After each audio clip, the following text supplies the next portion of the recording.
ऐसी बेकर नहीं अपना भी संकल्प है बाहर में गो। तो बोले हमें बेब्याह के लड़ुआ नहीं खाने। बोले भगवान ने हमारी सुन ली। क्या सुनी? बोले सोए प्रातः काल हमारी माताजी गौ दहने के लिए, गाय का दूध निकालने के लिए गौशाला में गई। सो हमारी माताजी को नाग ने काट लिया और हमारी माताजी मर गई। गांव वालों ने आकर के कहा बेटा तेरी माँ मर गई। बोले हमें बड़ा अच्छा लगा, मन तो किया कि दो चार ठुमका लगा ले, लेकिन फिर बाद में सोचा गांव के कहेंगे कैसा विचित्र बालक है, माँ मर गई जो नाचता है। सो बोले हमने फिर सारा धन माता जी की अंत्येष्टि क्रिया में लगा दिया और जिस तरफ महात्मा गए थे उत्तर दिशा की तरफ सो हम भी निकल गए। पर महात्मा तो बहुत पहले गए थे, अब तो महात्मा मिलने वाले नहीं है, अब नहीं है मिलने वाले। सो बोले हम एक जगह थक गए सो हम एक सरोवर दिखा, सरोवर का हमने जल पिया और वृक्ष के नीचे बैठे और जैसे ही माला लेकर के हमने भजन करना प्रारंभ किया सो क्या देखा, कस्तूरी तिलकम ललाट पटले वक्षस्थले कौस्तुभम नासाग्रे वरमौक्तिकम करतले वेणु करे कंकणम सर्वांगे हरिचंदनम सुललितम कंठे चा मुक्तावली गोपस्त्री परिवेष्टितो विजयते गोपाल चूड़ामणि। आहा बरदंत की पंगत कुंद कली अधराधर पल्लव खोलन की चपला चमके घन बीज जगे छब मोतिन माल अमोलन की घुंघरारी लटके मुख ऊपर कुंडल लोलक पोलन की उन छावर प्राण करूं कृष्णा बलि जाऊं लला के बोलन की। क्या देखा? अरे बोले भैया व्यास जी हमने देखा कि भगवान बड़े ही सुंदर स्वरूप में मोर मुकुट धारण किए हुए बंसी को बजाते हुए जिनके लाल लाल होष्ट हैं, श्वेत श्वेत दंतावली है, शंख की भांति जिनका कंठ दर्शता है, ऐसे हमारे लावण्य स्वरूप माधुर्य स्वरूप बड़ी ही लावण्यता दुब्बता नब्बता भव्यता सौम्यता सरलता वो सहजता वो मधुरता वो मनमोहकता हमारे गोविंद तीन जगह से टेढ़े त्रिभंग लली के रूप में अभंग मुद्रा में वृंदावन की तलहटी पर यमुना के किनारे यमुना पुल नानी चा गोवर्धन पर्वत के नीचे भैया जो है कदम के वृक्ष से टिके हुए खड़े हैं। ऐसे हमारे नंदनंदन यशोदानंदन देवकी नंदन चितचोर माखन चोर नटवर नागर मुरलीधर मनोहर दयालु दाता दीनानाथ दयावत्सल योग योगेश्वर सरकार जब बंसी की करुण तान को छेड़ते हैं तो जिस गोवर्धन पर्वत के नीचे गोविंद खड़े हैं उस गोवर्धन पर्वत के पत्थर पिघल करके यमुना के जल की भांति कलकल किन्नौद करते हुए प्रवाहित होने लगते हैं और जो यमुना जी कलकल किन्नौद करती हुई प्रवाहित हो रही हैं उनका जल पाषाण पत्थर बनकर के स्तब्ध हो जाता है, ठहर जाता है। ऐसे ब्रज वृंदावन बिहारी लाल वृंदावन में खड़े हुए हैं। बोले वृंदावन बिहारी लाल की। बोले जहां हमने वो छवि देखी हम डूब गए उस सुंदरता में, पर महाराज दर्शन हुए ही थे कि वो लावण्यमय स्वरूप गायब हो गया, अदृश्य हो गया। हम विचार करने लगे, हम छटपटाने लगे, हमें अब संसार की सुंदरता अच्छी नहीं लगती। अच्छा बात भी सही है, जो हमारे गोविंद की सुंदरता देख लेता है फिर वो संसार की सुंदरता उसे फीकी लगने लगती है। कैसे? ऐसे समझो सुनना है हीरा बप्पा होता का तो कान में लगी सकर सकर करे बात अभी करियो जहां बता जहां है पूरी जिंदगी कर बातें करत करत कान में अब ताए हीरा नाम को अब अगर ब्रह्मा जी भी उतारे आए थे उनकी नहीं सुनना तो हमारी सुनना ठीक है। बोले भैया जैसे अच्छा बात भी सही है, क्या कर रहे थे अपन बात? बोले जो भगवान की सुंदरता देख लेता है फिर संसार की सुंदरता उसे फीकी लगने लगती है। अच्छा आपको अच्छी मिठाई खुआ जजमान जी तो मैं मिठाई खुआ अच्छी बढ़िया बात और मिठाई के बाद तो मैं तुरंत चाय पे तो फिर चाय तो मैं कितना मीठी बनी वो फीकी लगे, अच्छी नहीं लगेगी। कैसी नहीं लगेगी? अच्छी नहीं लगेगी।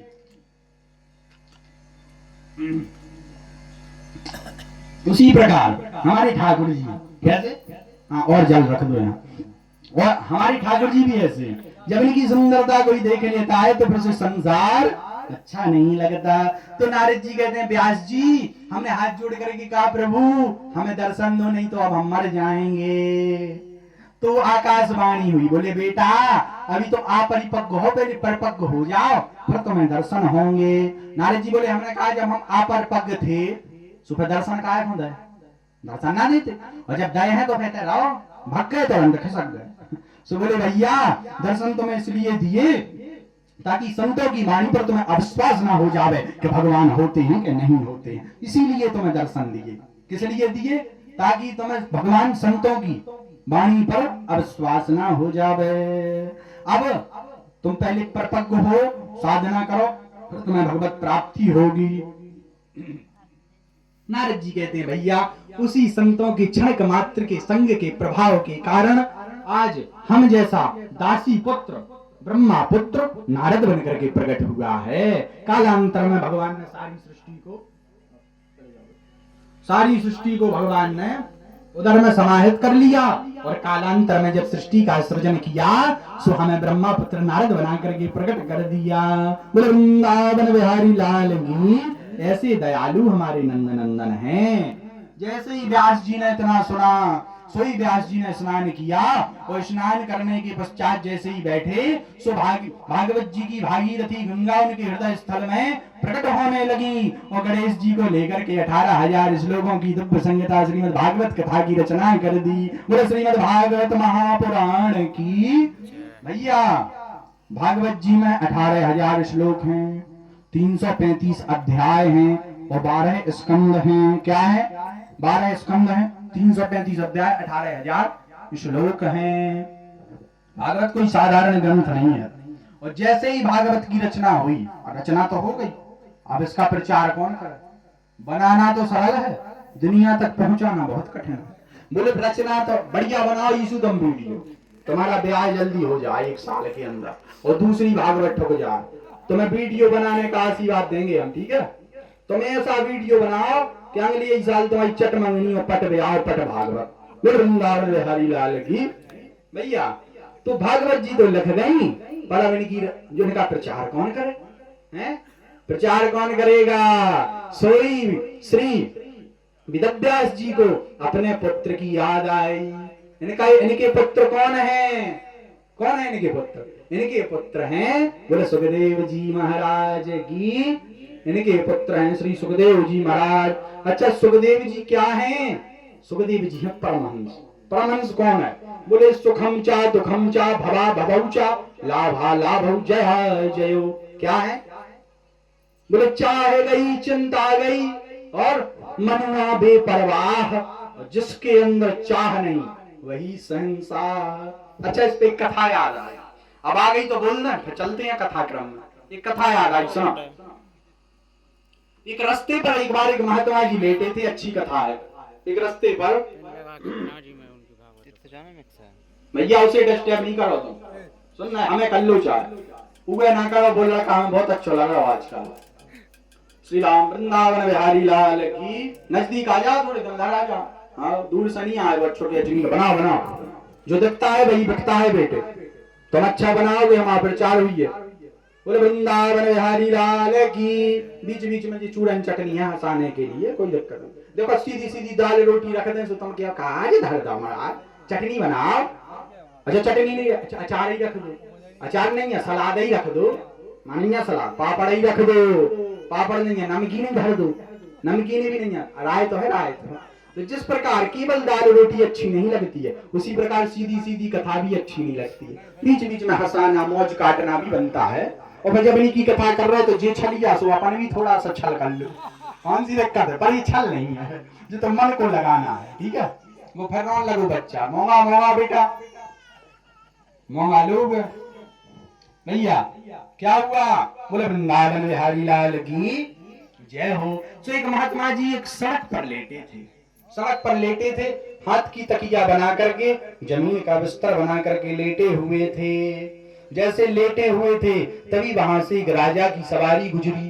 राजा का रथ निकला, सवारी गुजरी, काफी सैनिक थे। सो राजा ने देखा कौन लेटा है, उनसे कहा कि हटाओ यहाँ से। मंत्री को भेजा, पहले सैनिकों को भेजा। सैनिक गए, ए महात्मा पागल हो गया, जान प्यारी नहीं है कि राजा साहब की सवारी आ रही, हटो। महात्मा बोले कह दो कि अभी दुनिया का चक्रवर्ती सम्राट आराम फरमा रहा है। जैसे इतना कहा तो सैनिक वापस आए, मंत्री के कान में बताया। बोले ऐसी ऐसी बात है, जैसी जो बब्बा बेलल्ला के कान में बता रहे थे ऐसे ही बताई।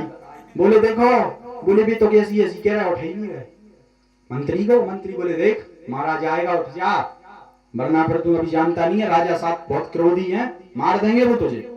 मंत्री से भी कह दिया, बोले जाओ कह दो दुनिया का चक्रवर्ती सम्राट आराम फरमा रहा है। जैसे ही इतना कहा सो राजा के पास खबर आई। अरे राजा बोली जो तो बड़ो विचित्र आदमी है, उसे जाने ही प्यारी नहीं है, मरना चाहिए। गए जाकर के कहा, बोले भाई कौन हो तुम? बोले तुम बताओ। बोले हम सम्राट हैं। बोले हम चक्रवर्ती सम्राट हैं।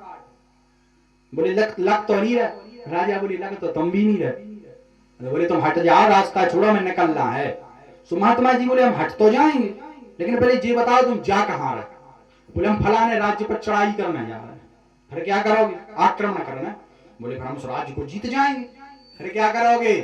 हम दूसरे राज्य पर आक्रमण करेंगे, फिर उसको जीत जाएंगे, फिर हम तीसरे पर करेंगे, फिर उसको जीत जाएंगे, फिर ऐसे ऐसे हम पूरी दुनिया को जीत लेंगे, फिर हम सम्राट से चक्रवर्ती सम्राट बन जाएंगे, फिर अरे बोले फिर चारों तरफ हमारे नाम का डंका बजेगा, फिर चारों तरफ हमारा सिक्का चलेगा, फिर सारे राजा हमारे अधीन रहेंगे। अरे फिर अरे बोले फिर हमें खूब सुख हो जाएगा। अरे बोले फिर हम स्वतंत्रता पूर्वक संतुष्टि की मीठी नींद सोएंगे। समाज संत ने एक सपाटा और खींच दो अच्छो गाल के बीच में हो।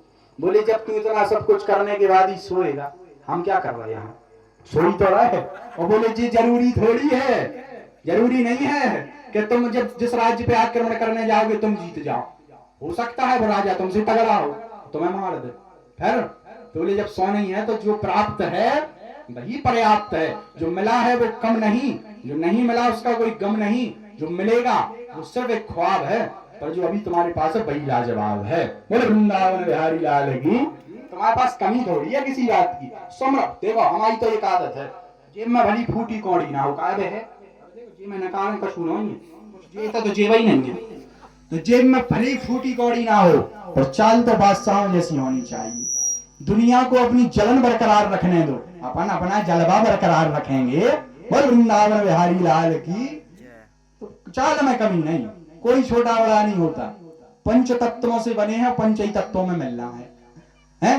जिस मिट्टी से बने हो उसी में एकदम मिल जाओगे, कोई बड़ा नहीं होता, सब एक है, बस अपनी सोच छोटी बड़ी होती है। इसलिए भैया तो सुखदेव जी की जैसे याद आई। सुखदेव जी कौन है? सुखम चा दुखम चा भवा भवम चा लाभा लाभव जया जयम। क्या है सुखदेव जी? परमहंस है, परम स्वतंत्र नजर पर कोई। अच्छा सुखदेव जी हैं कौन? इनका जन्म कैसे हुआ? अब इनके थोड़ी जन्म की वार्ता हम करते हैं।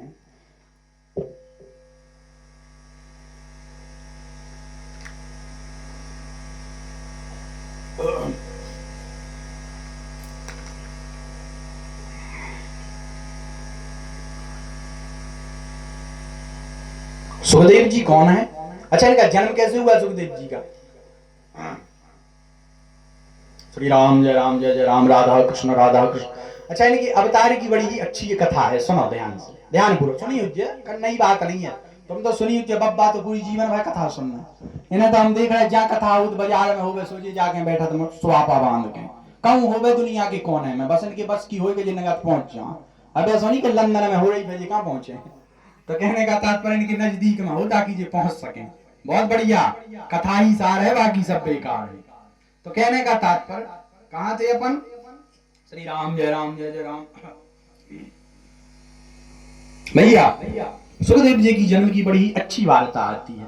एक बार कैलाश पर्वत पर भूत भावन महादेव और माता पार्वती दोनों बैठे हुए थे। सो नारद जी आ गए। श्रीमन नारायण नारायण नारायण, श्रीमन नारायण नारायण नारायण, भजमन नारायण नारायण नारायण, श्रीमन नारायण नारायण नारायण। श्रीमन नारायण नारायण का जाप करते हुए नारद जी पधारे। मैया सीताराम। पार्वती जी बोली सीताराम सीताराम। अच्छा नारद जी का तो काम ही है आगी लगाना। क्या लगाना? आगी लगाना। नारद जी आए। त्रिलोकीनाथ भूत भावन महादेव तो अपनी समाधिस्थ हैं, समाधि में बैठे हुए हैं। माता पार्वती से राम राम किया। मैया बोले आप भूत भावन महादेव को खूब मानती हो, बाबा भी आपको मानते हैं, पर अभी तक आपको इनके रहस्यों का पता नहीं होगा। माता पार्वती बोली नारद जी ज्यादा बातें ना बनाओ, हम जानते हैं तुम्हें अच्छे से, तुम दो लोगों में लड़ाई बिधवा के मजे लेने का तुम्हारा पुराना काम है। नारद जी बोले मैया हम बातें ना है बना रहे, बोले सच सच बतावे। हाँ हाँ बताओ। बोले क्या आपको पता है कि भूत भावन महादेव गले में जो मुंडों की माला पहनते हैं वो किसकी है? बोले बेटा जो तो पता नहीं है। बोले फिर कहा था हमने? बोले आपको ये पता है कि ये भभूति किसकी रमाते हैं? जी भी पता नहीं है बेटा। तो बोले फिर ये तो पता, फिर ये भी पता नहीं होगा कि महादेव की पहले भी शादी हो गई। जहां पार्वती ने सुनो के पहले भी शादी हो गई, और देवी जी कितनी भी हो मताई अगर जिनकी सौतन के नाम सुन ले में सुहागी लग जा।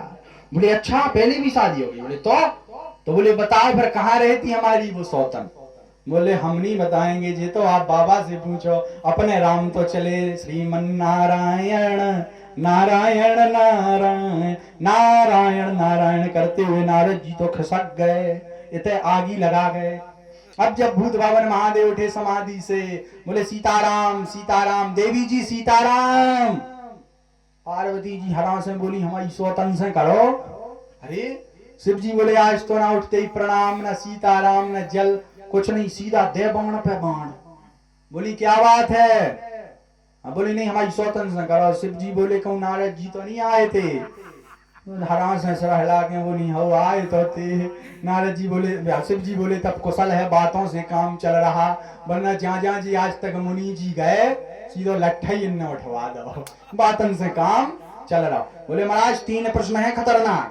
बोले अच्छा पूछो। बोले पहला प्रश्न, ये मुंडों की माला आप पहनते हो, ये मुंड किसके हैं? बताएंगे बताएंगे। दूसरा प्रश्न, बोले ये भभूति जो तन पर रमाते हो, ये भभूति किसकी है? बताएंगे बताएंगे। तीसरा प्रश्न, बोले तीसरा प्रश्न क्या आपका पहले भी विवाह हो गया? शिव जी बोले हो गया। किससे? बोले आपसे। हमसे? हमसे तो अभी हुआ ही कई बार। बोले नहीं आपको पता नहीं है, पर हमें सब ध्यान है। पिछले जन्म में आप थी सती, हम थे शिव, पर आपका एक गलती के कारण देह त्याग दिया था आपने, देह छूट गया था। उसके पश्चात अगले जन्म में आप बनी पार्वती, हम मिले फिर से शिव। बोले वृंदावन बिहारी लाल की। बोले अब दूसरा प्रश्न, जो मुंड किसके हैं? मुंड किसी और के नहीं देवी, जो मुंड भी आप ही के हैं। जब जब आप अपना देह त्याग करती हो तो हम आपसे इतनी प्रीति करते हैं, इतना प्रेम करते हैं कि आपके मुंडों की माला बना करके हम अपने गले में धारण कर लेते हैं। क्या कर लेते हैं? गले में धारण कर लेते हैं माला बना करके। महाराज फिर ये भभूत किसकी है? बोले ये 2 लोगों की भभूति है, एक जी राम जी के प्रिय भक्तों की, और दूसरा जब आप अपना देह त्यागती हो तो हम इतनी प्रीति करते हैं कि आपकी उस राख में लौटने लगते हैं। तो आपके देह की भस्म और राम जी के प्रिय भक्तों की भस्म हम अपने तन पर रमाते हैं। तो बोले महाराज एक बात हमारी समझ में नहीं आई। क्या? बोले हर बार हम गए, आप एक बार गायब नहीं भाई, आप एक भी बार नहीं गए, तो क्या चाहती हो कि हम चले जाएं? नहीं नहीं, लोग पूछ रहे चाहते नहीं है, आप क्यों नहीं गए? बोले भैया देवी जी क्योंकि हम अमर हैं। कैसे? कौन सी बूटी खा के? हमें भी बूटी पिला दो, हम भी अमर हो जाएं, मरे ना।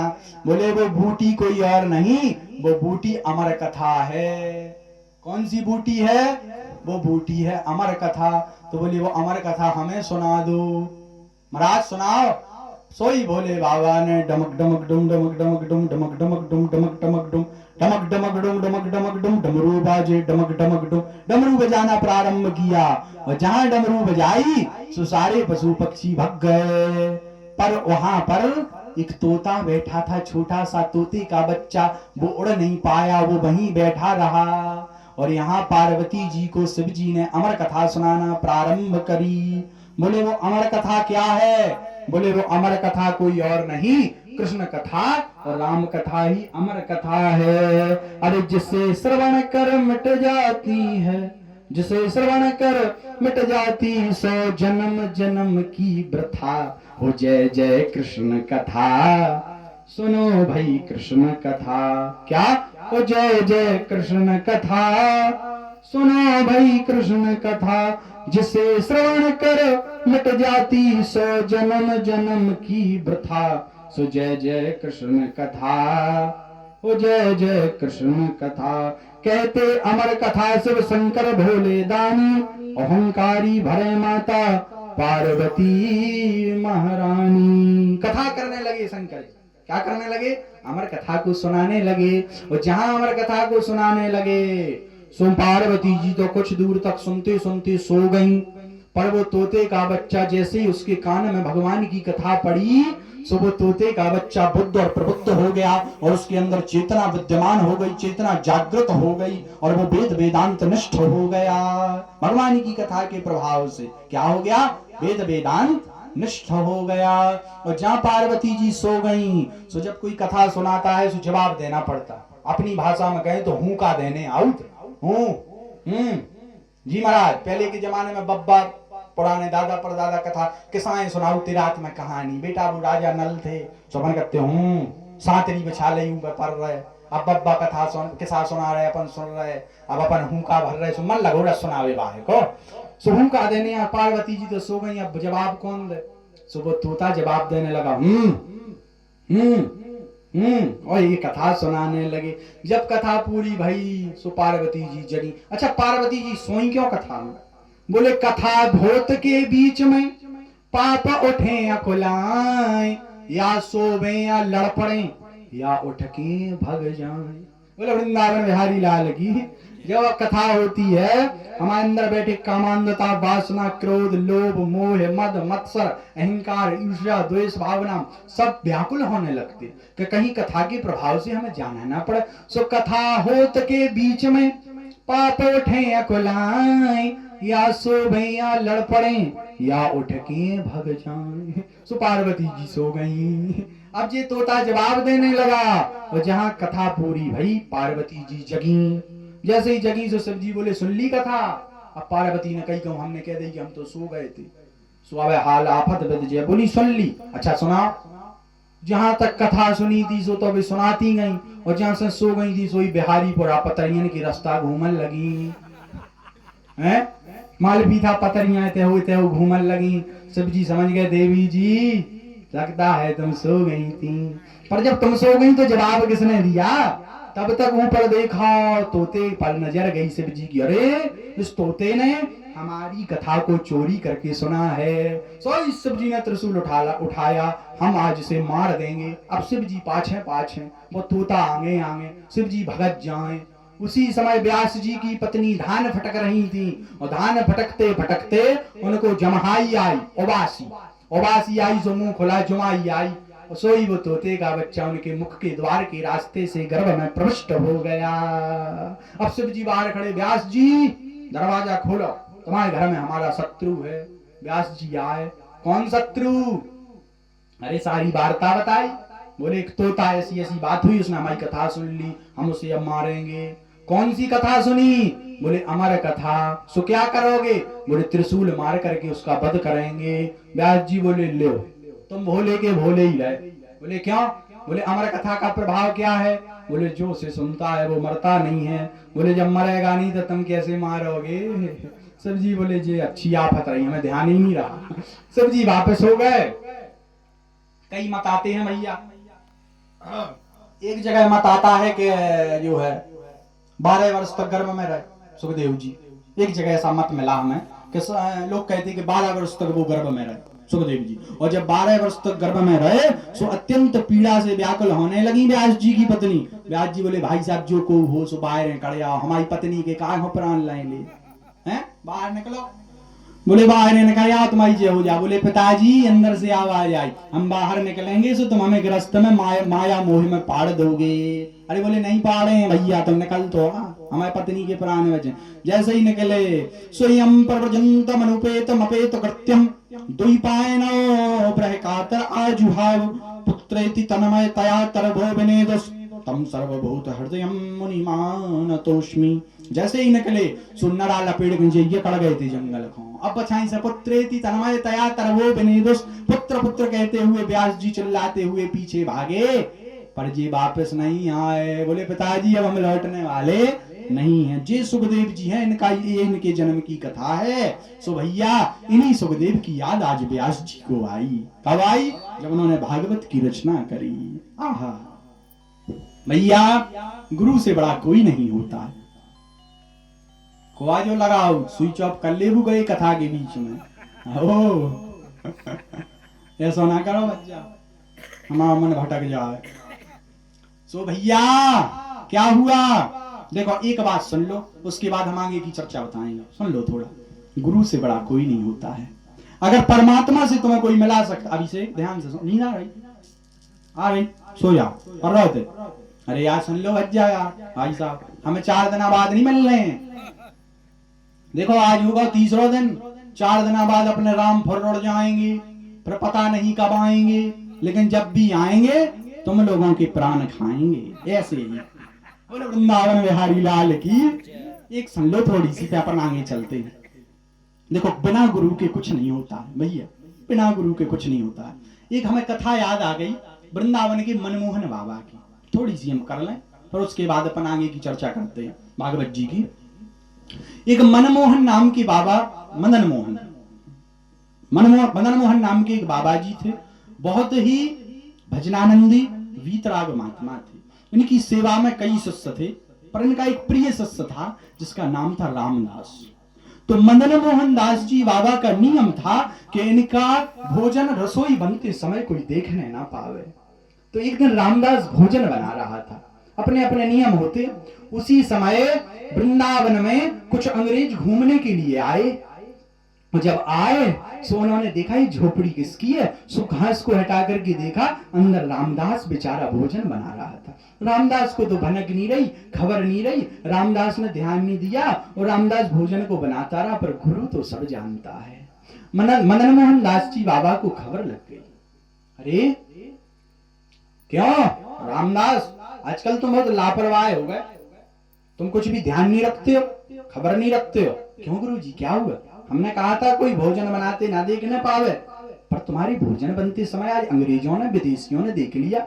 गुरु जी हमें पता नहीं लगा, अरे तू लापरवाह हो गया। और गुरु को इतना क्रोध आया कि गुरु ने डंडा उठाया और डंडे से रामदास को पीटना चालू कर दिया। सर पीटना चालू कर दिया, सरकार पीटना चालू कर दिया। इतना पीटा कि रामदास बेचारा अचेत हो गया, गिर पड़ा, मूर्छा आ गई। थोड़ी देर बाद मूर्छा खुली। मूर्छा खुलने के बाद में उसने सारा भोजन गाय को डाला, चूल्हा चौका फिर से किया, दोबारा से आटा को गूंथा और भोजन बनाने लगा। भोजन बनाए, रात्रि काफी हो गई थी, तो बिहारी जी को प्रसाद लगाया और मदन मोहन दास जी बाबा से कहा, गुरु जी भोजन तैयार है, अब आप भोजन कर लो। गुरु जी आए, गुरु जी ने भोजन किया। बिहारी जी को प्रसाद लगाने के बाद, गुरु जी को पवाने के बाद रामदास ने पाया और आकर के रामदास लेट गए, गुरु जी भी लेट गए। तो रामदास का नियम था कि जब गुरु जी लेट जाते थे तो रामदास गुरु जी के पैर दबाता था। ध्यान से सुनो कथा, क्या सुनाता था, क्या दबाता था, पैर दबाता था। तो पैर दबाते दबाते गुरु को ऐसे लगा कि कुछ पानी सा पैर पर गिरा है। गुरु जी सर, अरे रामदास रो रहे हो बच्चे, हमने तुम्हें बहुत मारा ना, बहुत पीटा ना, ये आंसू है ना तुम्हारे जो हमारे पैर पर गिरे महाराज। रामदास फपक फपक करके रोने लगा, बोला गुरुदेव मैं इसलिए नहीं रो रहा हूँ कि आपने मुझे पीटा, मैं इसलिए रो रहा हूँ कि आज मेरी गलती के कारण, हमारी त्रुटि के कारण हमारे नंद नंदन को प्रसाद देरी से लगा, आपने प्रसाद देरी से पाया गुरुदेव, आपने प्रसाद देरी से पाया। रोने लगा रामदास। गुरु जी ने उठ करके हृदय से लगा लिया रामदास को, अरे बेटा तुम्हारे जैसा शिष्य ना हुआ है, ना हुआ था, ना कभी होगा। रामदास को हृदय से लगा लिया। प्रातः काल सबने स्नान किया। स्नान करने के पश्चात गुरु जी का नियम था कि वो वृंदावन में गोवर्धन की परिक्रमा करते थे। क्या करते थे? गोवर्धन की, गिरिराज जी की परिक्रमा करते थे। तो परिक्रमा करते करते सब शिष्य गुरु जी आगे, सब पीछे, सबसे पीछे रामदास। रामदास गिर पड़ा, रामदास को तेज ज्वर आया, सो रामदास गिर पड़ा। शिष्य आए, अरे रामदास लेटे क्यों हो, उठो। अरे भैया परिक्रमा नहीं करनी क्या, परिक्रमा नहीं देनी, अरे चलो। गुरु जी आगे निकल गए। रामदास बोला भैया अब मैं आगे नहीं जा पाऊंगा। जैसे ही उन्होंने रामदास को स्पर्श किया, अरे अरे राम राम राम राम राम, तुम्हें तो बहुत तेज बुखार आ गया, बहुत तेज ज्वर है। अरे गुरुजी रामदास को बहुत तेज बुखार आ गया, वो गिर गया। गुरुजी को हमारे पास बुलाओ। पास बुलाया, बताओ बेटे क्या बात है? गुरुजी अब मुझे लगता है कि अब मेरा अंतिम समय आ गया। अरे ऐसे कैसे आ गया अंतिम समय? अभी हम तुम्हें वैद्य जी को बुलाते हैं, तुम्हारा इलाज करवाएंगे, तुम्हें औषधि दिलवाएंगे, स्वस्थ करेंगे। ऐसे कैसे आ गया तुम्हारा? नहीं गुरु, गुरु जी अब मुझे लगता है कि अब मैं बचूंगा नहीं, अब मेरे प्राण छूटने वाले हैं। जैसे ही इतना कहा भैया, रामदास कहने लगा गुरुजी पर जाते जाते मेरी आखिरी तमन्ना, एक इच्छा है। बताओ बेटे क्या बात है? गुरुजी मैं मर तो रहा हूं पर मेरी अंतिम इच्छा है कि मैं मरते मरते आपके चरणों का चरणोदक पी करके ही अपने देह को छोड़ूं। जैसे ही इतना कहा, गुरुजी बोले इसमें क्या बात है? पर गुरुजी मैं धृष्टता कर रहा हूं, मैं उठने में सामर्थ्यता नहीं है, मुझे सामर्थ्यशाली नहीं हूं, आप अपना चरण मेरे मुख पर रख दो। चरण मुख पर रखा, एक सत्स्य ने जल डाल दिया, जल पान कर लिया। फिर बोला रामदास, गुरुजी मेरी इच्छा है कि आपको देखते देखते मेरे प्राण छूटे, आपके दर्शन करते करते आप मेरे सन्मुख हो जाओ। सोई गुरुजी सामने खड़े हो गए, बोले लो भैया अगर तुम्हारी यही इच्छा है तो इसमें कौन सी बड़ी बात है। जैसे ही गुरुजी सामने खड़े हुए भैया, सोई चिघाड़ पड़ा रामदास। बोले गुरुजी मैंने सिर्फ आपको कहा था सन्मुख खड़े होने के लिए, किसी और को नहीं। बोले भैया हम ही तो खड़े हैं, और कौन है यहाँ पर? अरे बोले नहीं गुरुजी, आपके दाहिने तरफ एक सावला सलोना सा लड़का पीताम्बर बांधे हुए, मोर पंख धारण किए हुए, हाथ में बंसी को लिए हुए ऐसा खड़ा होकर के हमें बुला रहा है। चिगाड़ पड़े गुरुदेव, चिल्ला पड़े गुरुजी, अरे बेटा वो कोई और नहीं, स्वयं नंद नंदन तुझे लेने आए हैं। तो भैया हम इस कथा को सुना करके आपको बताना चाह रहे कि अगर आपको गोविंद की प्राप्ति करनी है तो गुरु के चरण पकड़ो। किसके चरण पकड़ो? गुरु के, और साथ में आचरण भी गुरु के पकड़ो। केवल चरण से उद्धार नहीं होना। हम लोग चरण पकड़ते, गुरु के पहले भी कह चुके, हम एक बार दोबारा कह रहे हैं तो कोई बड़ी बात नहीं। बोले हम लोग चरण पकड़ते गुरु जी के, आचरण पकड़ते पड़ोसी के, तभी तो असफल हैं। अगर हम गुरु संत के चरण पकड़ते हैं, भगवान के चरण पकड़ते हैं, तो उनके आचरण भी तो पकड़ना चाहिए। बोले वृंदावन बिहारी लाल की जय हो।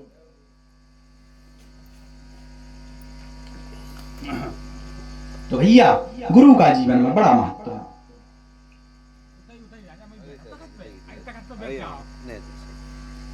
उन्हीं गुरु के कारण भैया वेद व्यास जी के कारण आज सुखदेव जी पर भी कृपा होने वाली है।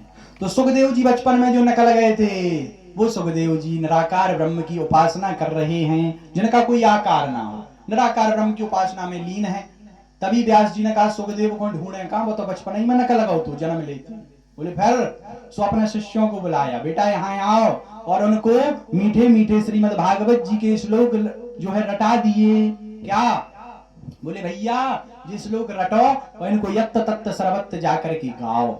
सुशिष्य जाकर के गाने लगे। जहां सुखदेव जी बैठे थे वहां एक शिष्य ने श्लोक गाया, बरहा पीडम नटवर बपु कर्णियो कर्णिकारम बिभ्रदवासः कनक कपिशम वैजयंतीं चमालाम रंध्रान वेणो रधर सुधया पूरयन गोप वृंदई वृंदारण्यम सुपतरमणम प्राविशद गीत कीर्ति।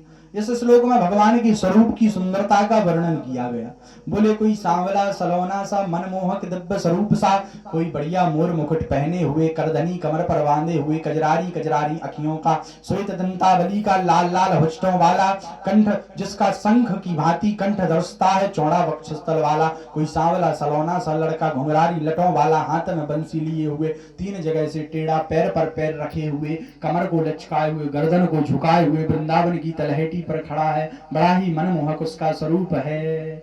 सुखदेव जी छटपटा गए, अरे इतना सुंदर भी कोई हो सकता है। उठने लगे, तभी ध्यान आया, अरे बोले चित्र भले ही सुंदर हो पर चरित्र सुंदर ना हो तो सुंदरता किस काम की। बोले तुम्हारा चेहरा भले ही अच्छो चमकत हो पर कर्म करिया हो, कोई तुम्हारी इज्जत करेगा? चेहरा भले ही करिया हो पर तुम्हारे कर्म अच्छे हो। आइए आइए भैया आइए बैठिए, सब इज्जत करेंगे। तो बोले सुंदरता किसी काम की नहीं है अगर इनका स्वभाव और व्यवहार अच्छा ना हो। तब तक दूसरे शिष्य ने दूसरा श्लोक गाया, अहो बकीयम स्तन कालकूटम जिघांसया पाय यदप्य साध्वी लेभे गतिम दातृष्टाम ततुण्यम कंबादयालुम शरणम ब्रजेम। भैया इस श्लोक में कहा बकी नाम बकासुर की बहन पूतना, पूतना भगवान को अपने स्तनों पर कालकूट नामक विष लगा करके मारने के उद्देश्य से आई थी, पर भगवान ने उसको भी माता की गति प्रदान करी और वही परम पद प्रदान किया जो देवकी और यशोदा को हुआ। किसी ने पूछा, बोले पूतना तो आपको मारने आई थी, पर आपने माता जी क्यों बना लिया? बोले भैया भले ही मारने आई थी, पर काम तो उसने माता जी वाला किया है।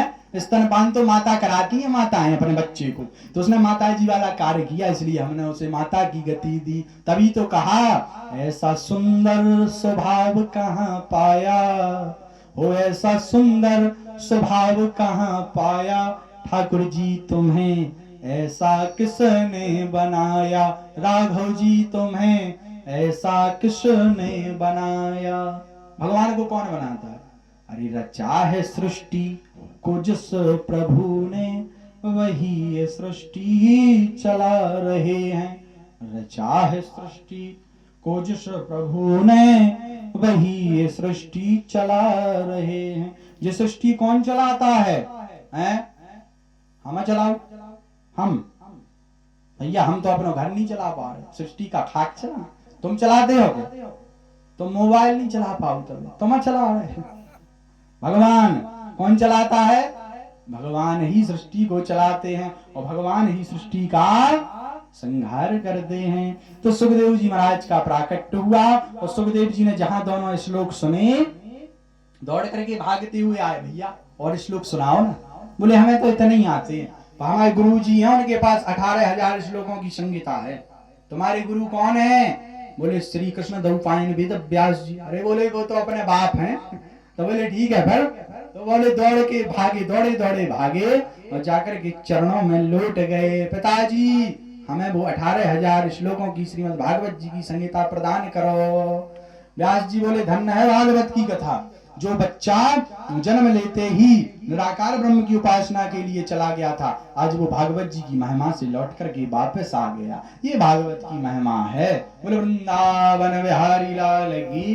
तो नारायण नमस्कृत्य नरम चैव नरोत्तमं और देवीं सरस्वतीं व्यासं ततो जयमुदीरयेत्।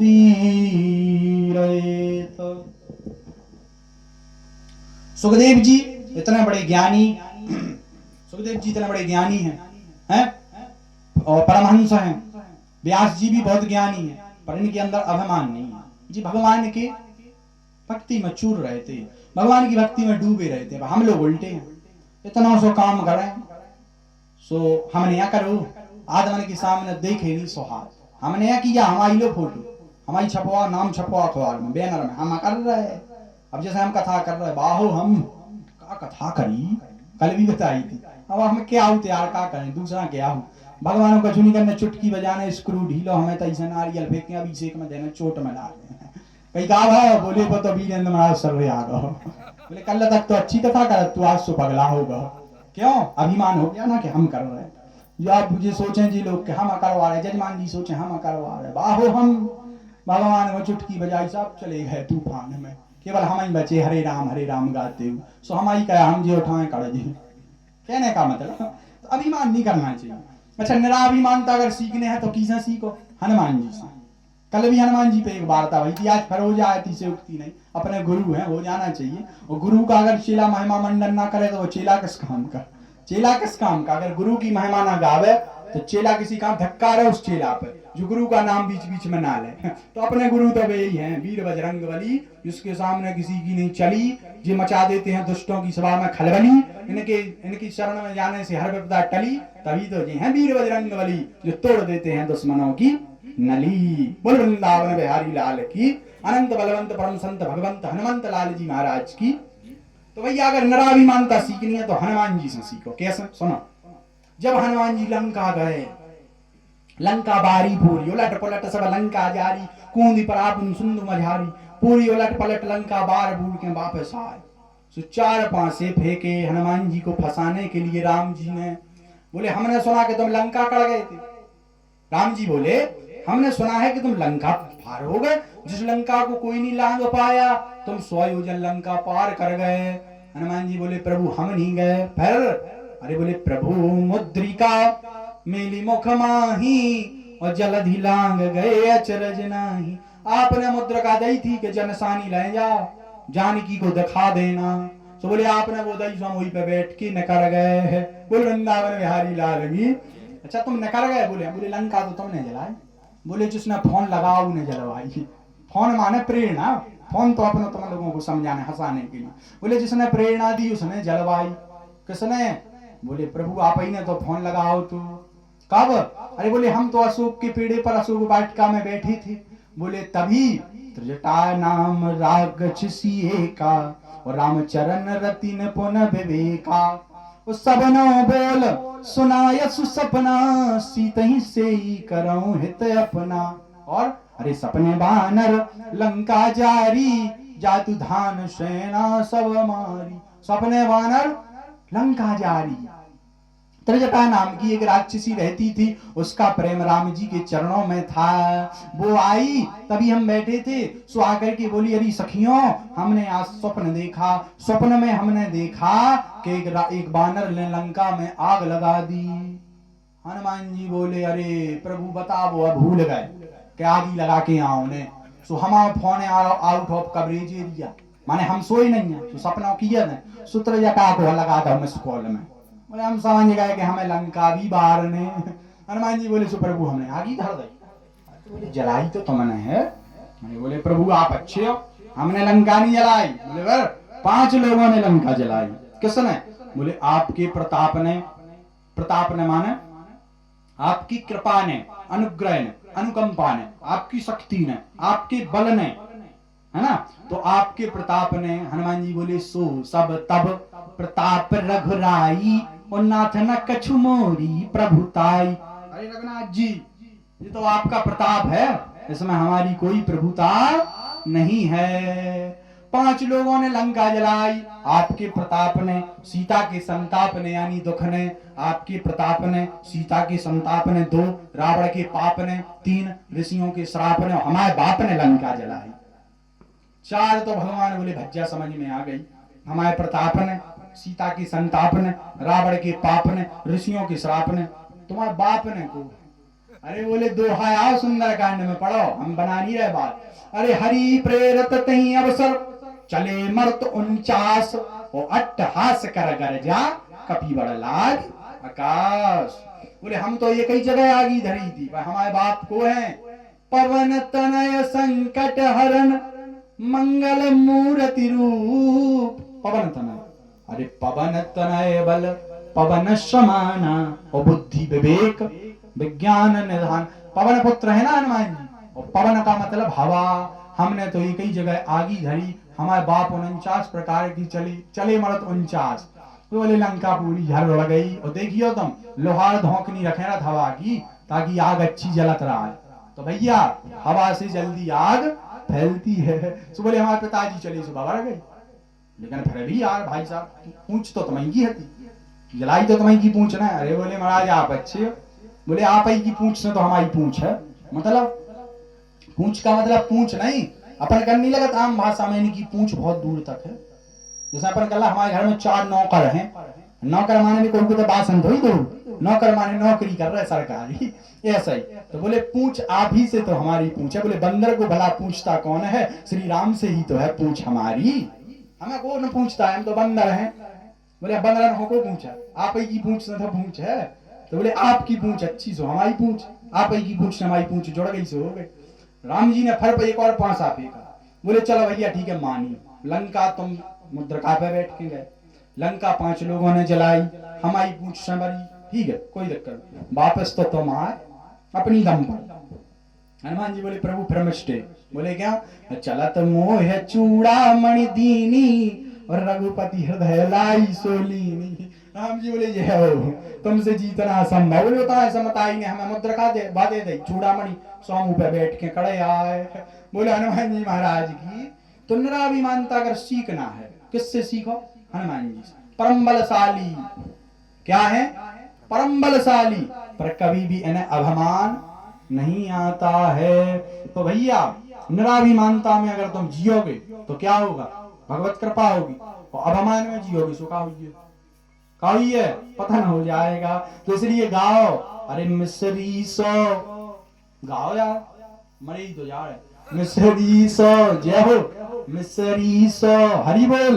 अरे मिसरी सो मीठो नाम हमारी राधा रानी को, ओ मिसरी सो मीठो नाम हमारी राधा रानी को, ओ राधा रानी को हमारी श्यामा प्यारी को, ओ मिसरी सो, ओ मिसरी सो, क्या मिसरी सो मीठो नाम हमारी राधा रानी को, ओ मिसरी सो मीठो नाम हमारी राधा रानी को। बोली वृंदावन बिहारी लाल की, राधा रमण सरकार की, राधा वल्लभ लाल की।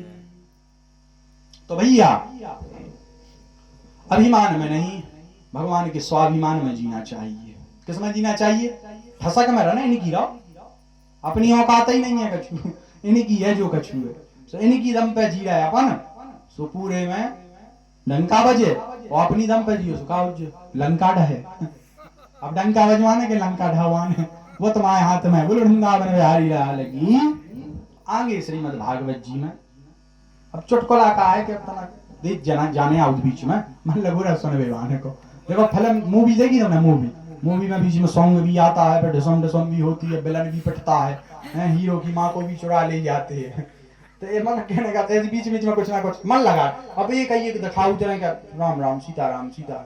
कल्याण के साथ साथ में मनोरंजन आवश्यक है, लेकिन केवल मनोरंजन हो वो गलत है। मनोरंजन के साथ साथ में आत्मरंजन की आवश्यकता भी है। मनोरंजन तो हो पर लिमिट में, बीच बीच में आत्मरंजन भी हो। बोले वृंदावन बिहारी लाल। नहीं तो ऐसे ऐसे संत एक जगह गए, एक जन पंडित जी, अच्छा आ गई सो सुन लो, कथा करने गए सो 9 दिन की राम कथा चली, बढ़िया चली। 9वें दिन पंडित जी बोले भाई किसी का प्रश्न हो तो पूछो। बोले महाराज एक जना खड़ो भाव बीच जैसी मूछन को। बोले हमारा प्रश्न है। बोले बताओ पूछो पूछो क्या प्रश्न है?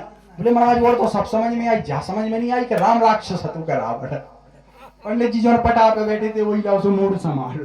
बोले भैया ना राम राक्षस हते ना रावण, हम राक्षस हते जो 9 दिन में तुम्हें समझा नहीं पाए। बोले वृंदावन बिहारी लाल की। हम राक्षस थे जो 9 दिन में तुम्हें सब। तो कई लोग ऐसे प्रश्न कर देते हैं क्या पूरी हम कहीं अब होते हैं कुछ लोग, कई लोग। अच्छा एक जगह सुन लो, एक जगह हम कथा कर रहे थे, तो हमने कहा देखा स्वर्ग जाना है तुम लोगों को, नरक कहाँ जाओगे? कछु 1-2 जने रहते हैं पद उन्हें नरकवान ना उठा रहा। हमने कहा तुम क्यों उठा रहे? बोले हम तो नरक ही हैं, महाराज की टांग खींच हम चले जाओ। 2-4 और बाकी आदमी स्वर्ग पे उठाए। अब एक व्यक्ति बैठो कोने में, जैसे जी बैठे की बट जी ऐसे ही बैठो। अब वो ना स्वर्ग पे उठा है ना नरक पे। मैंने कहा क्यों भाई साहब तुम्हें नहीं आना है कहीं? बोले महाराज पत्नी कह रही थी कथा से सीधे घर आना वरना पैर तोड़ दूंगी। तो ऐसे भी कहीं आते हैं। अच्छा ये एक जगह सुन लो, अब जब आ गई तो एक जगह और हमारी कथा चल रही थी, कथा कर रहे थे हम बढ़िया, सुन लो अब आ गई तो सुन लो। बढ़िया कथा चल रही थी सो हमने कही कि भैया अगर किसी को विलम्ब हो, कृष्ण जन्म का दिन था, रात के 12 बज गया, हमने कहा किसी को विलम्ब हो रहा हो तो चले जा भैया चले जा, कोई दिक्कत नहीं, हम रोक नहीं रहे। एक जना खड़े हो गए, महाराज हमें है जल्दी। हमने तुम्हें कहा है जल्दी? महाराज हम जब तक घर नहीं जाए हमारी पत्नी भोजन नहीं करेगी। वाह इस कलयुग में इतनी धार्मिक स्त्री, बताओ जब तक पति ना जाए भोजन ना करे। हमने कहा जय हो तुम्हारी पत्नी को हम प्रणाम करते हैं भैया, इस कलयुग में इतनी अच्छी अच्छी पत्नियां कि पति के आवे के बिना भी रोटी नहीं खाती। अरे बोले महाराज का खाक अच्छी है। बोले फिर उसे बनाना नहीं आता, या हम जाएंगे बनाएंगे पकाएंगे या हम खाएंगे तो वो खाएगी। बोले वृंदावन बिहारी लाल की। भैया तो होता है कहीं कहीं हो जाता, जो ही हाल तुम्हारा ने ब्याह के बाद। अब बैठे तुम कथा में पहली बैठ पाने भैया आ गई अभिषेक।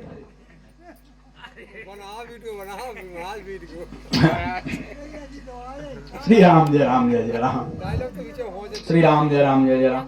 वृंदावन बिहारी लाल की, राधा रमण सरकार की। आगे के कथाक्रम में परीक्षित जी के जन्म की चर्चा आई, परीक्षित जी के जन्म की वार्ता आई। देखो काहे पहले दिन हो पाई थी कथा कम, तो अपन को थोड़ा कथा भी करते रहना चाहिए, नहीं तो पहुंच नहीं पाए। डाल दो जी 2 ही भर दो, जो सावन को खम्मा जो भादों को भर दो। हाँ पटेरिया जी ने कर रहा है ठीक, प्रसाद दे दो, प्रसाद दो ना।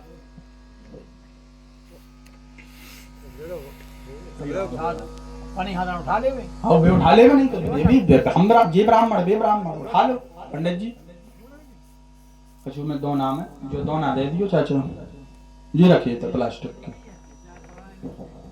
अरे जे रखे वो सरपंच साहब ये देखो आगे बोरी पे, अरे होता है देखो यार, कहाँ देखो देखो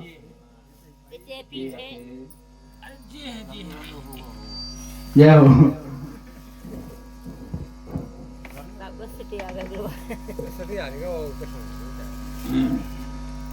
कल कृष्ण जन्म है ना, कल भैया कृष्ण जन्म है महाराज जी, कल आ जाइए, हो सके तो कष्ट कर लियो, वैसे समय निकाल पाओ, ठीक है, धन्यवाद, राधे राधे।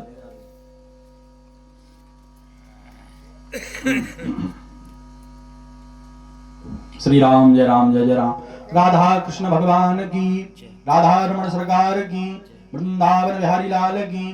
भैया आगे परीक्षित जी के जन्म की वार्ता आई, बात ना करो डंडाबाज, बात ना करो, सुनाओ कथा भैया। सो आगे जो है परीक्षित जी के जन्म की वार्ता आई। जय हो जय हो। जब महाभारत का युद्ध पूर्ण हो गया, पांडवों की विजय हुई, सारे कौरव मारे गए, उसी समय भीम ने दुर्योधन की जंगा को विदीर्ण कर दिया, तोड़ दिया। विलखता हुआ, चिघाड़ता हुआ, दुखी दुर्योधन सबर में पड़ा हुआ है, कुरुक्षेत्र में पड़ा पड़ा चिघाड़ रहा है। उसी समय रात्रि में कृतवर्मा, कृपाचार्य और दुर्योधन तीनों लुकते छिपते आए। अश्वत्थामा ने जब दुर्योधन की वो दशा देखी तो नेत्र सजल हो गए, रोने लगा। अश्वत्थामा फूट फूट करके रोने लगा और कहने लगा, मित्र मैंने तुम्हारा वो वैभव देखा है, मैंने तुम्हारा साम्राज्य देखा है, चारों दिशाओं में तुम्हारी तूतू चलती थी, तुम्हारी ही जय जयकार होती थी, पर आज तुम्हारी ये दशा देख करके मुझे ये दशा देखी नहीं जाती, मेरा हृदय फटा जा रहा है। जैसे इतना कहा दुर्योधन भी रोने लगा, कृतवर्मा कृपाचार्य भी व्याकुल हो गए। उसी समय अश्वत्थामा बोला, मित्र बताओ मैं तुम्हारे लिए क्या कर सकता हूं, क्या कर सकता हूं मैं तुम्हारे लिए, बताओ। दुर्योधन बोला, जब इतने बड़े बड़े योद्धा नहीं कर पाए तो तू अकेला भला क्या कुछ खाक करेगा, तू क्या कर पाएगा। अरे बोले, कुछ अगर हो मेरे लिए, मेरे लायक कोई कार्य हो तो बताओ। तब दुर्योधन बोला, अश्वत्थामा मुझे किसी बात की चिंता नहीं है, एक ही बात की चिंता है कि हम कौरव 100 भाई थे, एक नहीं बचा, पांडव 5 भाई थे, एक नहीं मरा, अगर एक भी मर जाएगा तो मैं शांति पूर्वक अपने प्राणों को त्याग पाऊंगा, प्रसन्नता पूर्वक अपने प्राणों को त्याग सकूंगा। जैसे इतना कहा, अश्वत्थामा ने दुर्योधन के लहू का तिलक किया मस्तक पर और कहा, अरे मित्र तुम तो कहते हो एक पांडव की, हम 5 पांडवों के सिर काट करके लाएंगे। और इतना कहकर के अश्वत्थामा निकल गया। कहां निकल गया? जहां पांडव सोए थे शिविर में, पांडवों के शिविर की तरफ निकल गया तलवार लेकर। और अश्वत्थामा ने उलूक न्यास विधि अपनाई, जिसे उलूक न्याय के नाम से जाना जाता है। रात्रि में कौओं को दिखाई नहीं देता, उल्लू को रात में ही दिखता है, तो रात्रि में सोते हुए कौओं पर उल्लुओं ने आक्रमण कर दिया, सारे कौवे मारे गए। वही उलूक न्यास विधि अश्वत्थामा ने अपनाई। पर यहाँ तो कृष्ण तो सब जानते थे, हमारे नंद नंदन तो अंतर्यामी थे, हमारे योगेश्वर माधव तो अंतर्यामी, सबके स्वामी घट घट के वासी हैं, वो समझ गए। उन्होंने कहा, अरे अर्जुन, हे पार्थ, आज विजय की रात्रि है, आज कहीं राग होना चाहिए, कहीं कुछ अनुराग होना चाहिए, कहीं कुछ उत्सव मनाना चाहिए, महोत्सव होना चाहिए। जैसे ही इतना कहा, पांडव बोले, हम सब थके हैं, फिर कभी, नहीं आज ही। और भगवान सारे पांडवों को ले गए, कहा? दूर जंगल में महोत्सव मनाने के लिए ले गए। इधर पांडवों की सैया पर, पांडवों जैसे दिखने वाले उन्हीं के 5 पुत्र उनकी सैया पर लेट गए। और अश्वत्थामा रात्रि में आया और सोते हुए पांडवों के पुत्रों को पांडव समझ करके उनके सिरों को काट कर ले गया। 5 सिर ले जाकर दुर्योधन से बोला, मित्र तुम कहते थे एक का सिर, देखो मैं 5 पांडवों के सिर को काट कर के लाया हूं। जैसे ही दुर्योधन ने कहा, थोड़ा उजेले में रोशनी में करो, मैं देखना चाहता हूं। और जैसे ही देखा चिघाड़ पड़ा दुर्योधन, अरे अश्वत्थामा ये पांडव नहीं है, ये पांडवों जैसे दिखने वाले उनके पुत्र हैं। अरे इन्होंने हमारा क्या बिगाड़ा था, इनका वध करके तूने हमारे वंश में पानी देने वाला भी नहीं छोड़ा। और इतना कह करके दुर्योधन का प्राणांत हो गया, मर गया दुर्योधन। और जहां अश्वत्थामा को पता लगा कि पांडव जिंदा हैं, जीवित हैं, समझ गया अब हम बचने वाले नहीं हैं। क्या नहीं है? बचने वाले नहीं है। सो अश्वत्थामा भागा। कहां भागा? दूर, पांडवों की शिविर से। पांडव जहां रहते थे वहां से कई कोस मील दूर भागने लगा। जैसे ही प्रातः काल हुई, द्रौपदी ने सोचा अरे अभी तक पुत्र जगे नहीं। शिविर में जैसी जगाने गई और वहां लहू लुहान उन बिस्तरों को देख करके चिल्ला पड़ी, अरे रोने लगी। जैसे ही रोने लगी तो उसकी रोने की आवाज को सुनकर के पांचों पांडव वहां उपस्थित हो गए, आ गए। देवी क्या हुआ? बोले महाराज हमारे पुत्रों का किसी ने रात्रि में सोते समय वध कर दिया। कृष्ण ने? पता नहीं महाराज। अर्जुन ने गांडीव उठा लिया। बोले मैं अगर क्षत्रिय होऊंगा, अगर मैं पांडु पुत्र होऊंगा, अगर मैं कुंती पुत्र होऊंगा तो मैं प्रतिज्ञा करता हूं कि अगर मैं क्षत्रिय हूं तो जब तक अपने पुत्रों को मारने वालों की हत्या नहीं कर दूंगा, वध नहीं कर दूंगा, तब तक अन्न जल को ग्रहण नहीं करूंगा। और प्रतिज्ञा लेकर के बोले चलो माधव। भगवान से बोले हे कृष्ण चलो। भगवान बोले कहां? अरे आप तो अंतर्यामी हो, सब जानते हो, जहां हमारे पुत्रों का हत्यारा है उस तरफ चलो। जाने लगे अर्जुन। अर्जुन ने देखा कि अश्वत्थामा भाग रहा है। भगवान ने बता दिया कि अश्वत्थामा ने तुम्हारे पुत्रों को मारा है। जैसे ही अश्वत्थामा ने अर्जुन को अपनी तरफ आते हुए देखा तो उसने ब्रह्मास्त्र का संधान किया, ब्रह्मास्त्र चलाया। जैसे ही चलाया अर्जुन थोड़े घबराए। भगवान बोले घबराते क्यों? ब्रह्मास्त्र तुम्हें भी चलाना आता है, तुम भी चलाओ। जैसे ही इतना कहा अर्जुन ने ब्रह्मास्त्र चलाया, उधर से अश्वत्थामा का ब्रह्मास्त्र चला। वेद व्यास जी सब देख रहे थे। उन्होंने सोचा, विचार किया कि अगर दोनों ब्रह्मास्त्र टकराएंगे तो हाहाकार हो जाएगा, पृथ्वी पूरी जलकर राख हो जाएगी, पृथ्वी पर महाप्रलय हो जाएगा। सोई व्यास जी बीच में आकर के दोनों ब्रह्मास्त्रों को शांत किया। भैया तुम अपना वापस ले लो। अर्जुन ने वापस ले लिया। अश्वत्थामा से कहा तुम भी वापस लो। बोले मुझे वापस लेना नहीं आता। उसने दिशा मोड़ दी अस्त्र की। और दिशा कहां मोड़ी? अभिमन्यु की पत्नी उत्तरा के गर्भ में एक पुत्र, एक बालक, एक संतति पल रही थी। उस गर्भ को नष्ट करने के लिए उस ब्रह्मास्त्र का संधान उत्तरा देवी के गर्भ के तरफ कर दिया। और करके अश्वत्थामा को पकड़ के अर्जुन लाए, शिविर में ले गए। भगवान ने तो कहा कि यहीं मारो। बोले नहीं, जो द्रौपदी का अपराधी है वही उसी के सामने मारूंगा। जाकर के जैसे ही मारने लगे तलवार निकाली, द्रौपदी ने रोक लिया। क्यों? महाराज मत मारो। क्यों ना मारे? 3 कारण है। पहला, ये आपका गुरु पुत्र है और गुरु के जो अपना गुरु है उसके परिवार में जितने भी उसके अंशज वंशज होते हैं वो गुरु के ही समान, उनका हमें सम्मान करना चाहिए। तो बोले पहला कारण कि आपका गुरु पुत्र, दूसरा कारण ब्राह्मण पुत्र, तो ब्राह्मण को नहीं मारो। तीसरा कारण क्या? बोले इसकी माँ का सहारा ये अंतिम यही है। इसके पिताजी तो रणभूमि में वीर गति को प्राप्त हो गए, अगर ये भी मर जाएगा तो इसकी माता तो जिंदा जीते जी लाश हो जाएगी। बोले जिसका पुत्र मरते हैं वही उसके दुख को जानता है। मेरे पुत्र मरे हैं, मैंने अपने पुत्रों की मृत्यु का दुख सहा है और मैं नहीं चाहती कि कोई दूसरी नारी अपने पुत्रों के दुख को सहे। मत मारो। युधिष्ठिर ने भी कहा मत मारो। यहाँ द्रौपदी ने कहा, युधिष्ठिर ने कहा, तो बड़े भाई ने भी आज्ञा दे दी। और बड़ा ज्येष्ठ भ्राता पितृ समान, बड़ा भाई पिता की समान होता, पर वो हो कैसा? राम जी जैसा हो, तब रावण जैसा हो तो नहीं हो। विभीषण छोड़ के भाग गए थे। तो भैया बड़ा भाई भी राम के जैसा होना चाहिए, तभी वो पिता के समान है ना। और छोटा भाई भी लक्ष्मण के जैसा हो, तब वो पुत्र के समान है। अब लक्ष्मण आता, जो लक्ष्मण के जैसा हो तब हो। अब कोई ऐसा धुंधकारी जैसा पुत्र हो जाए फिर थोड़ी है वो, है जैसे धुंधकारी जैसा भाई हो जाए तो क्या फिर वो पुत्र के समान है? फिर तो वो दुश्मन शत्रु के समान है। इसलिए भैया जब युधिष्ठिर ने आज्ञा दी, द्रौपदी ने अपना मत रखा, अर्जुन ने भी विचार किया नहीं मान। तब तक हमारे कृष्ण बोले ये तो है शुरू से टेढ़े, प्रतिज्ञा का क्या होगा? प्रतिज्ञा ली थी ना कि हम क्षत्रिय होंगे तो जब तक अपने पुत्रों की हत्यारी का वध नहीं कर देंगे तब तक हम अन्न जल ग्रहण नहीं करेंगे। तो बोली सरकार पे बताओ क्या करें। भगवान बोले हम तो ये कई बात जानते हैं। क्या? ब्रह्म बंधुर्न हंतव्य आतताई बधारण। क्या? ब्राह्मण के बालक को मारना नहीं चाहिए और आतताई को छोड़ना नहीं चाहिए। अर्जुन जी बोले जय हो। जब भी बोले उल्टो ही बोले। एक कछु बताओ मारे क्या छोड़े? बोले ब्राह्मण के बालक को मारो नहीं और आतताई को छोड़ो नहीं। एक कछु बताओ क्या करें? भगवान बोले तुम जानो तुम्हारा काम, हम नहीं जानते कुछ। इतना जैसे ही कहा अर्जुन जी बोले हम भी आप ही के चेला हैं, हमने भी गीता का ज्ञान आप ही से लिया है।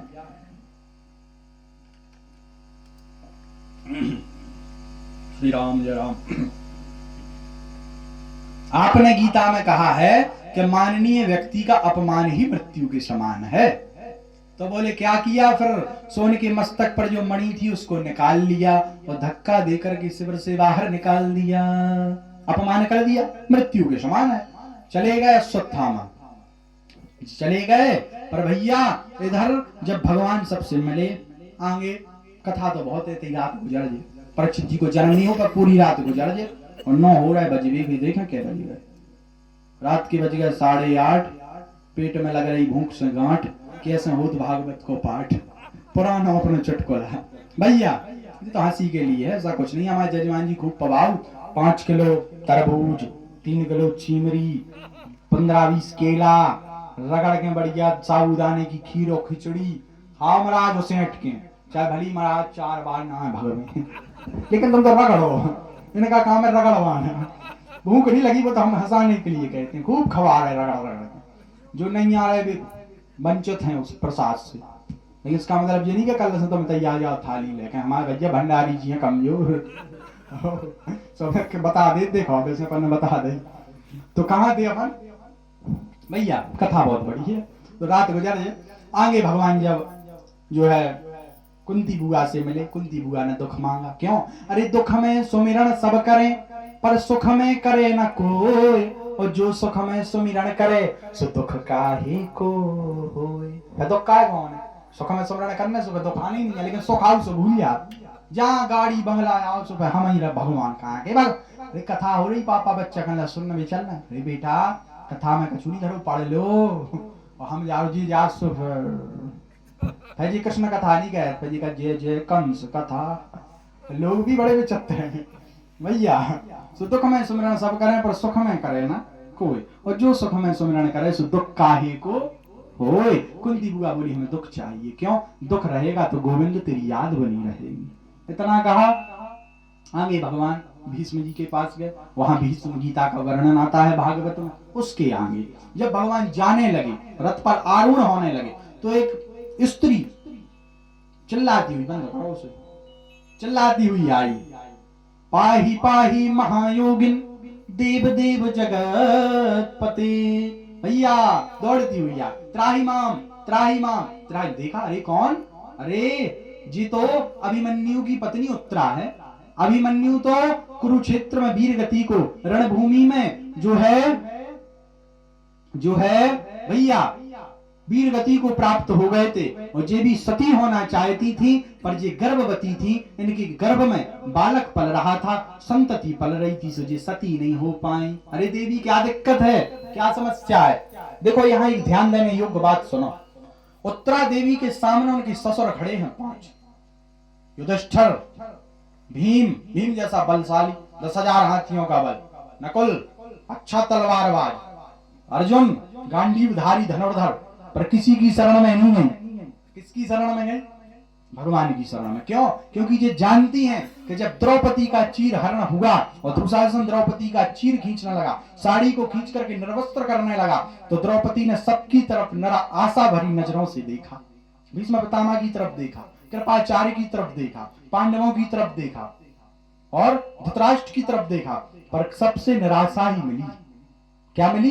निराशा। और जब बाद में अंत में गोविंद को ध्यान किया, गोविंद का आवाहन किया, गोविंद से जो है पुकार करी, सो भगवान साड़ी बन करके ऐसे प्रकट है कि साड़ी बीच नारी है कि नारी बीच साड़ी है कि साड़ी में ही नारी है कि नारी में ही साड़ी है। सब चकित हो गए भैया। ये हो क्या रहा है, भगवान ऐसी साड़ी बन करके प्रकट हुए।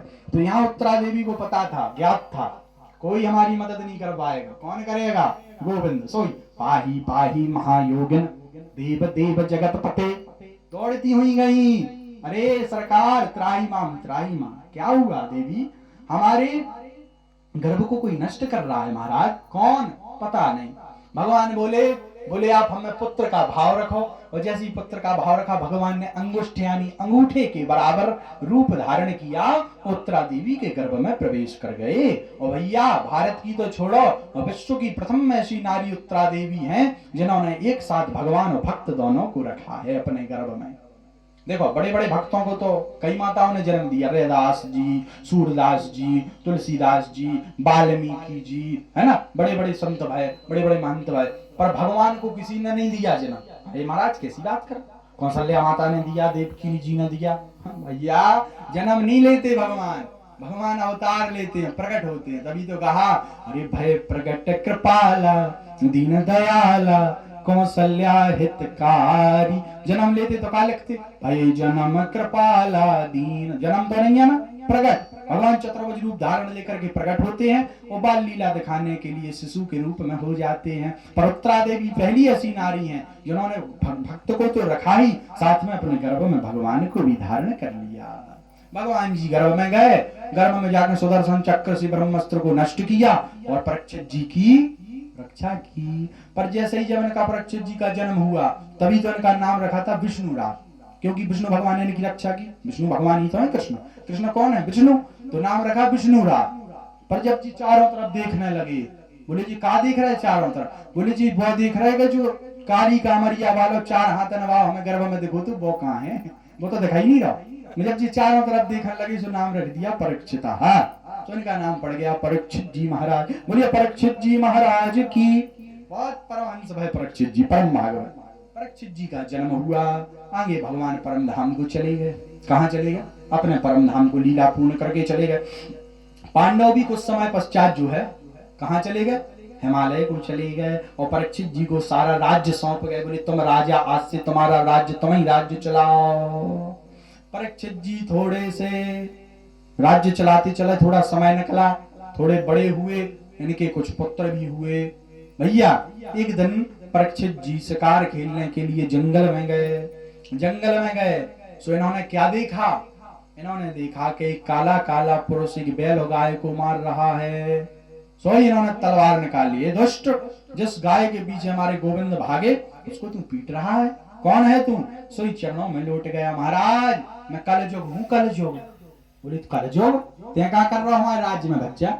हम बोले महाराज पूरा राज्य आप ही को, हम जाए के, आप तो चक्रवर्ती सम्राट हो, आप ही का राज्य, पूरी पृथ्वी पे आपको राज, हम जाए कहाँ। अरे बोले सुना, बोले हम तुम्हें कुछ स्थान दिए देते हैं, तुम वहां रहो। कहाँ, क्या कौन कौन से स्थान दिए, धूतम पानम स्त्रियः सूना यत्रा धर्मश्चतुर्विधा, 4 स्थान जहां मदरा पी जाती हो, मांसाहार किया जाता हो, जुआ खेला जाता हो, और पर स्त्री गमन किया जाता हो, लंपट पुरुष और लंपट स्त्री रहती हो, वहां जाकर के वास करो। अरे बोले महाराज ये हो, बोले घर हम तो गंदगी में रहते ही हैं, और गंदे हैं ना, वही हमारा बदनाम है, पर महाराज हमें कुछ अच्छी जगह दो। बोले घर कैसा भी हो, एक बेड का ऐसा होना चाहिए जहाँ रिश्तेदार आए सो बैठा सकें, अच्छी जगह दो।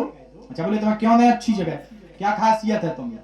बोले महाराज हम भली अवगुणी हैं, पर एक गुण है, क्या, यत् फलम नास्ति तपसा न योगेन समाधिना तत्फलम लभते सम्यक कलौ केशव कीर्तनात्। भैया बोले जो फल बड़े बड़े यज्ञ करने से, व्रत करने से, तप करने से बाकी युगों में मिलता है, वो कलयुग में केवल भगवान के नाम लेने से मिल जाता है।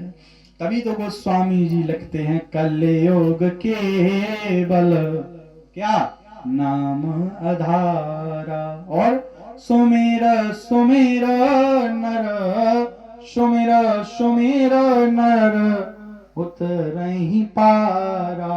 अरे कलयुग केवल नाम आधारा। एक जगह हम कह रहे थे कलयुग केवल नाम आधार, तो एक जने कह रहे महाराज सही कह रहे थे तुलसीदास जी कि कलयुग में आधार कार्ड के बिना कछु नहीं होने। मेरे हो जिनने जो निकाल अर्थ के आधार माने आधार कार्ड, तो कछु लोग ऐसे भी होता अर्थ को अनर्थ कहते है ना। भैया तो चार चीजें दे दी, धूतम पानम स्त्रिया सूना यत्र धर्मश्चक्रविधा, चार जगह रहो। पर बोले महाराज बैठ का अच्छा दो, तो बोले जाओ तुम्हारी अगर इतनी इच्छा है तो भैया ध्यान से सुनो, स्वर्ण में जाकर के वास करो, स्वर्ण में भी दो हमने तुम्हें स्थान। अब सुनो सब जन ध्यान से सुनो, सोने में है कलयुग को वास, जितने भी घर सोना धरे हो काल कथा में चढ़ा जज्जो, हम सब पचा लेंगे। हम तो पचा लें, बामन आदमी सब पचा जा, सब दे दो। तो सोन देखो सोने में है कलयुग को वास भैया, अभी से सोना चढ़ाओ ने तुम्हें, हमें ले दो, ले लो भज्जा दादा चढ़ा दो। अभिषेक अहरवार जी 20 रुपए राशि भगवान श्री बिहारी जी के चरणों में समर्पित करते हैं। व्यासपीठ से आशीर्वाद, खूब तरक्की करो, लाखों करोड़ों में खेलो, ऊंचे पद पर जाओ, जल्दी ब्याह हो जाए और रौनक झुनक करती हुई एक हल्की सी दुल्हनिया आ जाए, सुमताई को आसरो हो जाए। बोल वृंदावन बिहारी लाल की, राधा रमण सरकार की। तो भैया कहाँ थे अपन, चार चीजें दे दी, लेकिन चार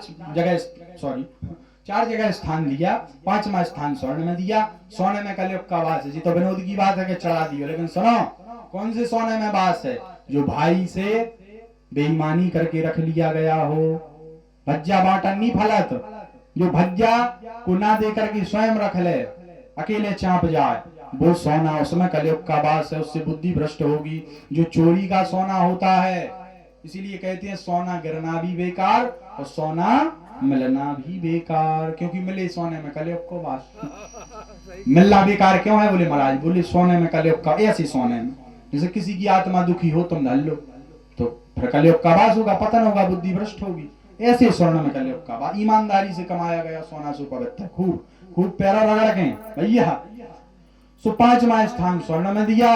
एक दिन राजा परीक्षित जरासंध का मुकुट अपने सर पर धारण करके शिकार खेलने के लिए गए, और वो था युद्ध का, लूट का, मतलब जैसे हम तुमने आक्रमण, अपन लड़े, तुम राजा हम राजा, अपन लड़ गए और हमने तुमसे लूट लाट के पूरे सोना धल्ला हूं मैं कलयुग को वास।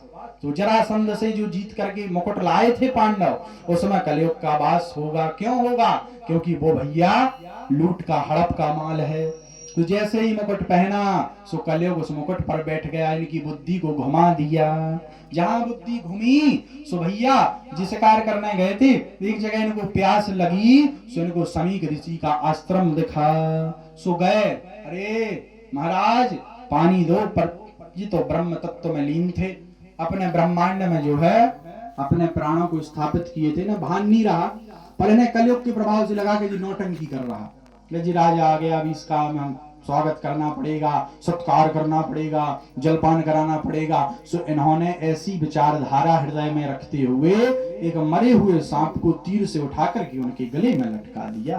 कहाँ लटका दिया, गले में, चले गए। और जैसे ही समीक ऋषि के पुत्र श्रृंगी ऋषि को पता लगा कि भैया यहाँ इस राज्य के राजा ने हमारे पिताजी का अपमान कर दिया, सोई जल लेकर के श्राप दे दिया कि जिस किसी ने भी हमारे पिता का अपमान किया हो, हम श्राप देते हैं कि उसकी मृत्यु 7वें दिन तक्षक नामक नाग के काटने से हो जाए, और जल छोड़ दिया। जैसे ही इतना कहा, और यहाँ जब समीक ऋषि समाधि से बाहर निकले, तो समीक ऋषि को बड़ा पश्चाताप हुआ, पुत्र को डांटा कि राजा ऐसे नहीं है। ये तो सब जानते थे, अपनी दिव्य ज्योति से इन्होंने सब कुछ देख लिया, दिव्य ज्ञान से देख लिया कि महाराज ने ऐसा क्यों किया, क्योंकि उनके सर पे तो कलयुग बैठो, तो कौन बैठा था, कलयुग। कलयुग ने बुद्धि भ्रमित कर दी। पर जैसे ही क्या परीक्षित जी ने सुना कि हमें 7वें दिन तक्षक नामक नाग के काटने की मृत्यु का श्राप लगा है, सोई परीक्षित जी सब कुछ त्याग करके गंगा के किनारे आ गए। आगे की कथा हम कल करेंगे, आज की वाणी को विराम करते हैं। अब कल परीक्षित जी गंगा के किनारे आ गए, उनके क्या, हम 6 बजे से बैठ गए थे, 9 तो हुई है ना। तो भैया कल परीक्षित जी और सुखदेव जी के बीच में क्या वार्ता हुई, उन्होंने क्या प्रश्न किए, उन्होंने क्या उत्तर दिए, शेष चर्चा हम कल करेंगे। सब लोगों से निवेदन है ऐसी आओ, खूब बढ़िया भर भर के कथा सुनो, क्योंकि कथा बार बार नहीं मिलती है, क्यों राजन है, बार बार मिलती है कथा। तो बोलो वृंदावन बिहारी लाल की। आज की वाणी को विराम। आगे आरती होगी, आरती की तैयारी करो पंडित जी। गुणमन नहीं हो हैं उठ भी को अरे तुम्हारा मन नहीं उठ जैसो 7 जना हम ना बोलो ऐसी बैठ चढ़ाओ चढ़ाओ नाम क्या है संतोष पाल जी 20 रुपए बिहारी जी के चरणों में समर्पित करते हैं। इन पर भगवान की कृपा बनी रहे, लाखों करोड़ों रुपए आते रहे, ऐसी चढ़ाते रहे, कथा भी ठुकवाते रहे। बोलो वृंदावन बिहारी लाल की।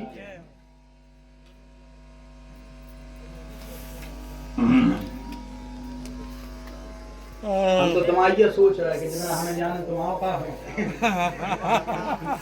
पूछो नहीं हमें अंदाजा है कि बेहुआ ये सब लग रहा हो।